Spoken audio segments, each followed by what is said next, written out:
seorang anak, walaupun kita bukan anak yang baik, apa salahnya kita angkat doa tengah malam? Kerana Nabi kata di antara doa yang tidak ditolak oleh Allah, satu, doa mak, doa ayah pada anak-anak. Yang kedua, doa anak pada mak dan ayah. Apa salahnya seorang anak, dia tak mampu nak balas jasa mak dan ayah dia dengan duit.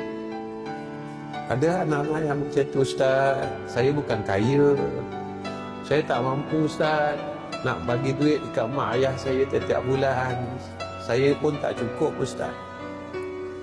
Balaslah jasa mak dan ayah kita dengan doa. Kerana doa seorang anak itu makbul, Nabi cakap. Doa seorang ayah pada ayah dan ibu pada seorang anak tiada hijab. Doa seorang anak pada seorang mak, pada seorang ayah tak ada hijab.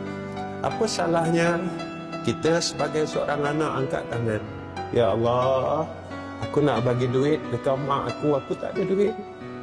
Aku nak bagi duit pada ayah aku pun tak cukup. Ya Allah, tolong berkatkan rezeki mak aku, tolong berkatkan rezeki ayah aku.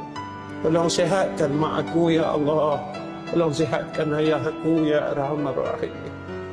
Doa itu didengar oleh Allah dan dimustajabkan oleh Allah Subhanahu wa ta'ala.